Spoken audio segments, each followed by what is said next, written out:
Siapapun yang menyaksikan video-video yang kini tersebar tentang tragedi di Stadion Kanjuruhan 1 Oktober lalu pasti bisa mengenali bahwa pangkal persoalan adalah kelakuan sebagian supporter Arema yang menyerbu lapangan. Mereka sombong, bergaya preman, menantang, merusak, dan menyerang. Gara-gara mereka lah tragedi itu terjadi. Yang mungkin bisa dipersoalkan adalah penggunaan gas air mata. Sebagian pihak menyatakan bahwa FIFA jelas melarang penggunaan gas air mata dalam stadion. Pertanyaannya, apakah polisi Indonesia berada di bawah FIFA?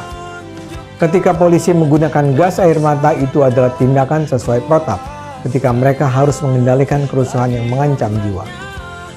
Memang akibat gas air mata, para penonton berlarian panik, dan sialnya pada saat mereka hendak keluar stadion, ternyata panitia belum sempat membuka pintu keluar.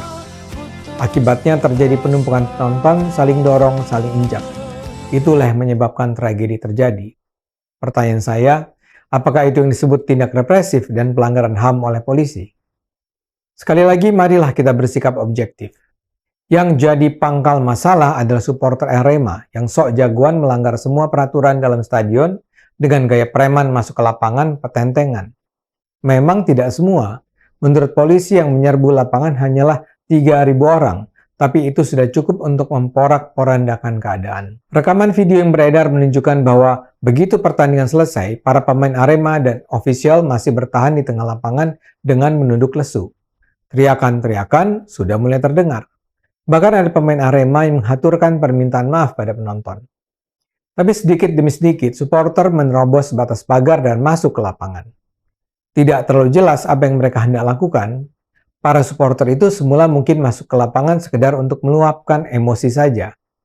Media mengabarkan bahwa para supporter itu minta pertanggungjawaban pemain dan ofisial Arema. Pertanggungjawaban apa? Saya tidak tahu.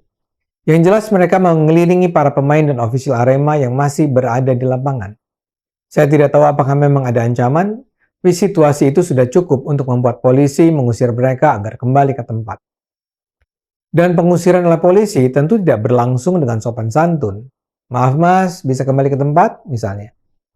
Ya polisi tentu harus menghardik dengan ancaman pentungan misalnya.